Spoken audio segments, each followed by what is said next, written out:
What's up, guys, and welcome to the Strength of Body and Mind podcast. My name is Gordon. I'm going to be your host. Thank you so much for checking it out. This is episode 14, and this is probably going to be a little bit shorter than usual, but it's a very important message, okay? And this is all about how to stay focused when you lose focus. Okay, everybody gets focused at some point or another, and then ultimately, it's inevitable, okay?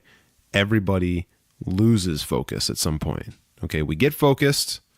It's easier to get focused than most people think, but everybody loses that at some point. Everybody gets derailed. Okay, everybody gets out of their little bubble, out of their ultra motivated mode, right, where they lose that drive, even for a short period of time. Obviously, more people, there's some people that are more driven than others, some people that are naturally more motivated and hungrier than others to do what they want to do. And in fitness especially, there's a lot of people who are ultra motivated to do very specific things like compete in bodybuilding or compete in a sport, play in the CrossFit games, something like that. All right, a very specific goal, and their love for the sport or their love for that competition drives them to be that way. And that's great, but not everybody has that. Okay. And it's actually for the people who aren't doing something like that, who aren't actually competing and are not going to play in a sport or compete in a sport, it's harder for them after a while to rationalize the pain and the torture, both mental and physical, of what it takes to actually get the level of fitness and energy and flexibility and speed and strength and all of the things, the aesthetics, right? All the stuff that they want or they think they want. It's harder for them to rationalize what it takes to actually get that. Because if there's really no big picture return, right? They view ROI. A lot of people view that return on investment as not as important after a while. Okay, so if I'm just kind of like an average guy, right, or an average woman, and I'm grinding along at the gym 5-6 days a week, and I'm doing all the right things nutritionally, and I'm starting to get the body that I've always wanted, but I'm putting in so much time and so much effort, and I'm starting to become frustrated and deflated about the whole thing, then I start to come up with a reason as to why I'm doing it in the first place. I start to question it, right? And I start to realize that my ROI may not actually be as big as I thought it was. In other words, my investment of time, my investment of sacrificing the foods maybe that I wanted to eat or something like that, or going out with friends or drinking, I'm sacrificing all of that. And my return on that investment of sacrifice is to have a better body or more energy or something like that, or to look better or feel better in general. Like, these things that, yeah, they take a shitload of sacrifice to get, and maybe they're just not worth it. Okay, that's a really common tale. And when that happens, people lose focus. And when they lose that focus, it's really hard to get it back. So anyway, this episode is all about that. Okay. And I want to back up a little bit and talk about how easy it is and how common it is for people to get pumped, right? To get just absolutely stoked to go do something like that. Because that is the easiest thing. And it's the most common thing that starts this whole process. Is someone maybe hanging around with or talking to or watching or listening to somebody who's incredibly motivating, or somebody who is like really, really, really hungry to do something, and just their energy that's coming off of them because they're doing that thing on a daily basis, and they're always talking about it, always grinding, always working towards the goal, or always working towards the thing. It's really easy to feed off that, okay? And so people feed off that energy, and they become motivated. They become ultra driven, right? They become pumped up, actually, like more than anything else. It's just becoming like pumped up to do something.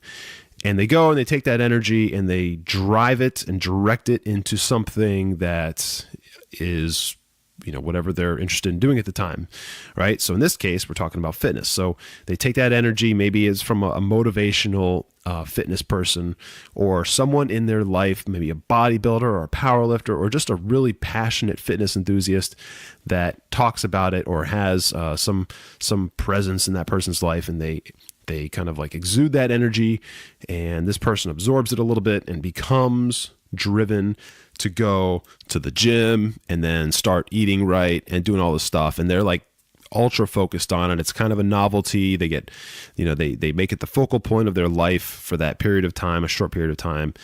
And the problem is it just doesn't last. Okay. This is so common. You go to a conference or something, or you go watch a new YouTube channel of some athlete or something, or maybe you find a podcast that's being recorded by a really, really handsome guy named Gordon or something like that. And you start focusing on a goal, and it consumes you for a short period of time. But then after a while, you start to become unmotivated for all the reasons I just mentioned. Okay. You start putting in all this time, you start sacrificing all the things you used to love to eat, and you make this change, this 180 change rapidly. And as a result of doing that, you become deflated after a short period of time. You start asking yourself, well, what is this all for? I've given up so much and I haven't seen the ROI yet. And, obviously there's other factors there. You haven't been patient enough. You haven't put in the time, right? The long stretch of time, and you're expecting instant results and stuff like that. But that's not really what I'm talking about. The point is you become deflated and you become unmotivated, and you lose focus. Okay. You start to lose focus. You forget why you even started to do this. And the truth of the matter is that person or those people that you listened to or that you watched or that you interacted with or that you got that energy from, those people get deflated too. Those people lose focus also. It happens. Okay. Nobody stays focused 100% of the time, all the time, even though they may seem like it sometimes. Okay. It does happen. But I'll tell you right now, the biggest difference between people like that and people who can't keep that up is not as significant as you think. Okay. But what it is that it's a willingness to go above and beyond in that sacrifice and go above and beyond in that pain or that torture. Okay. Maybe they are a little bit hungry, or chances are they are, right? Chances are they actually are more driven than you, or more, not necessarily hardworking, but willing to work harder than you. Okay. But I'm going to talk about that more in a minute. It's the point is, everybody loses focus. Okay. That's the biggest thing to recognize. Everybody loses focus. So when you start something new and you start a new exercise plan, or you start a new diet, or you're changing your macros or something like that, and it sucks after a short period of time, and you start to lose focus and you start to lose your drive, in order to realign that and get yourself back on track, it's important to just remember that it happens to literally every person. You're not unique. You don't lose focus because of some defect that you have and that nobody else has.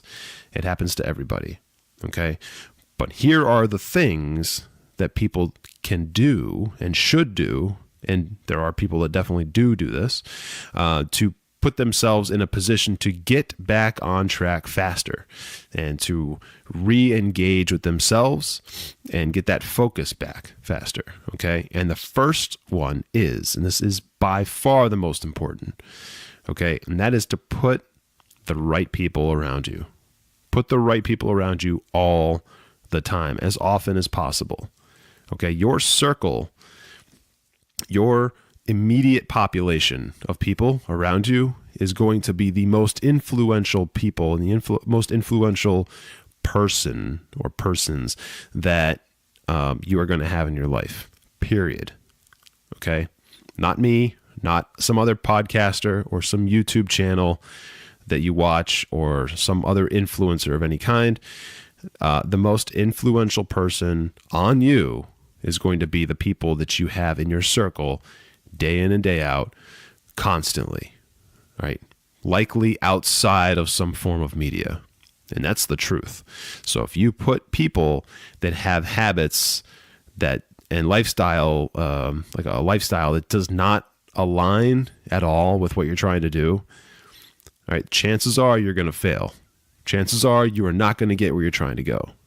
So you're interested in fitness. You're interested in losing weight or gaining muscle or lifting more weight.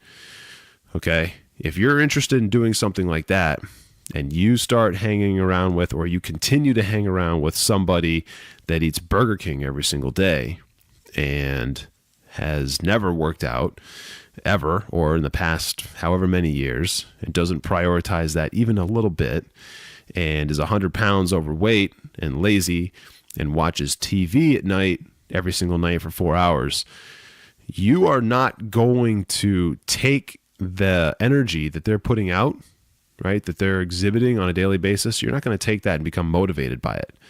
And whether you think so or not, if you're around that type of person all day, every day, or even on a very regular basis, you're going to take that. You're going to be influenced by that energy negatively. Okay, now there's a fine line between cutting people out of your life completely and just limiting your exposure to them. But it all comes down to what you really want. Okay, if what you really want is to be fit, and if what you really want is to have all that energy and lose all the weight or gain muscle or do all that stuff, right, and have that goal in mind that you actually get to, then if you really want that, then you have to take the steps to actually get there. And one of those steps is always going to be putting the right people around you. Okay. It's very, very, very, very difficult, almost impossible to actually succeed in something like that if you have people around you all the time that are doing the exact opposite. Okay. It's just the way it is. You are the average of the people that you hang around with, right? The actual quote, I think, is you're the average of the 5 people you hang around with the most or something. But honestly, like it's the absolute truth, and especially in fitness. Okay. Your decisions on a daily basis are going to absolutely map to the group consensus of that group that you hang around with on a daily basis. It's the truth. So that would be the most critical number one thing to change in your life, is to take people that I consider negative influencers and remove them partially or entirely and replace them with positive influencers. And it's a lot easier to do than you think. I know, like, a prime example of this, it's very simple and it doesn't hurt anybody's feelings, but this has been an extremely life-changing thing for myself and a lot of people, which is, instead of calling somebody in the car while you're driving somewhere, if that's a habit of yours, like it is for a lot of people I know, if you have like a long commute to work or something, instead of that, listen to a podcast by someone who you take positive energy from, basically, and someone who talks about something that aligns with your goal. Okay. And what you're doing is you're getting that person's positive vibe, and you're getting that in your ear for an extended period of time. And so it's good energy. It's positive energy. The message is something that resonates with you and that drives you and motivates you a little bit. And you have that with you even after the podcast is over. You have that with you. You carry it with you. It's just like having a conversation with a friend. After you guys are done talking, you hang up the phone, but you're still thinking about it. It's the same thing. You have that podcast running for 20, 30, 40 minutes, an hour, however long it is, and you have it with you for the rest of the day or for an extended period of time. Okay. That's just one example of a way to do this without actually cutting a person out of your life, right? If you're scared to take that leap. But putting more people around you on a daily basis is going to be the number one driving factor. There's people that have like the supportive type of personality and supportive type of lifestyle decisions and choices. Okay. The other thing is that if you are losing focus and you're able to recognize that, okay, and most people they know when they're not driven anymore, right? One of the things that has always helped me and always helped people that I've worked with is to review your goals on paper. Okay. Don't just think about, why am I doing this? Oh, it's because I wanted to lose 20 pounds. No. Take an actual few minutes and write down with a pen on paper what your actual goal was and why you started it. Start writing down the reason. Get the words out there. There's something magical that happens when you actually put pen to paper and you write the thing that you want to do, or that you're trying to do, or that you've been working on. You actually put it down on paper, because it's a lot different than people think. And when you start to take the thoughts that are in your mind that you think you understand crystal clear, and you actually write them out in words, maybe you have a different perspective all of a sudden. And that can be a huge kick in the ass to get going again, and a huge push to realign yourself with that goal now that you've seen it on paper again. It also helps put into perspective what you have done to date, whether it's a lot or a little. It has a very powerful way of just opening up your vision and painting the landscape of what you've done, where you want to go, and what's left, kind of thing. So I would definitely do that. And I still do that. I do that all the time. Some people, it's not I wouldn't call it journaling per se, but every once in a while I'll just kind of write my goals down that I know I'm working on, and I'll just kind of gauge where I'm at on paper. And it does work. It does work, I promise. So the last thing that I wanted to talk about, the last point, the last, actionable thing to get yourself back on track is to establish some trust in yourself and the process that you've created. Okay, so you're on some fitness journey of some kind. Maybe it's a massive transformation.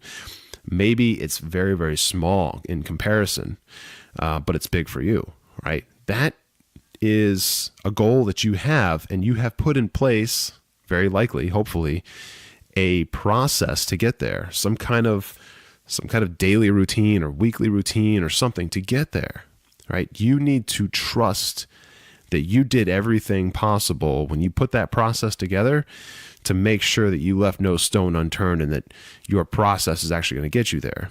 And hopefully either you're experiencing this, or you talk to somebody who was, or you have a trainer or something, but you put a process in place that will absolutely map to that goal. Okay. Because if you've done that from the beginning, then your last step here, when you start to lose focus and you've reviewed your goals again, is to just absolutely go back and trust that your process was correct. Okay. And that you have the willingness to commit to the process that you put in place for yourself. Okay. And that's, a lot of people just can't do that. They put a process in place, and the process may be perfect, right? The strategy and the mapping may be perfect, but they can't trust in themselves because they never had the ability to be successful with it. And so they just don't trust that they put the right process in place to begin with. Okay. That might be the hardest part, is being patient and trusting yourself. Okay. But that is the third part of this. Okay. So it's putting the right people around you, right? In your head, in your ear, in person, in two-way communication of some sort. Putting the right people around you, absolutely the most critical. Reviewing your goals on paper, also extremely important. I think everybody should do that, not even just in fitness, but in everything, but especially in fitness. It's incredibly important. And then lastly is establishing some trust in the process that you created, because you put the right process in place and you mapped the right strategy for yourself in the beginning, and trusting in that is the only way you're going to actually be able to follow through with it and get the results at the end. So the trick is to it's not to try to never lose focus, because that's inevitable. And that, if I told you you could never lose focus by doing XYZ, I'd be lying to you. Okay. The trick is to, it's to just be aware that you're always going to lose focus. Okay. And when you lose focus, it's possible to come back from that. Okay. So when you're at your absolute high and you're driven and you're pumped and you're stoked and you're doing all this stuff and it's working, right? It's important to be aware that that's going to end, and that you're going to lose that drive at some point. Maybe a little bit, maybe a lot, but you're going to lose that drive. And when you lose that drive, it's possible to get it back. Okay, it's important to know that you're going to lose it. It's also important to know that when you do lose it, that you're going to get it back. You're going to be able to get it back. All right. And honestly, the people who win and the people who get what they want are the people who can incorporate the right things when they're feeling motivated and feeling driven and feeling focused. They're able to incorporate the right things while that's going on, so that when they lose it, it helps them snap back from that a little bit faster. It's basically like putting a safety net in place so that when they fall, because that's inevitable, that they'll be able to be caught and get themselves back on their feet faster. Okay? And this is something that everybody has. Okay? They have the ability to develop that, and they have the ability to put it into practice. Okay. They just need to deploy it. And a lot of times that just takes a little extra hard work. Okay. It takes a little extra patience that most people just don't have. So that's it, guys. Honestly, everybody loses focus. Everybody loses motivation. Everybody loses drive, and it's inevitable, but everybody can bounce back from it. All right. It's what you do to get back from it. And it's what you do while you're driven so that you can bounce back faster when it does happen, that separates you from someone who falls off the wagon, gets derailed, and stays derailed. Okay? So just keep that in mind. And with that, guys, I'm going to wrap up this episode. Listen, if you got any value out of this whatsoever, please share it with somebody. Okay? There's somebody in your life right now that is completely derailed and has lost focus and has lost drive. Share this with them, get them back on their feet, get them going again, and hopefully to also put the structure in place so that when they get derailed in the future, they bounce back a little faster. Also, connect with me on social. All my links are going to be in the show notes, Instagram, Facebook, Twitter, and I'd love to hear from you. So with that, guys, take care, and I will talk to you in the next episode. See ya.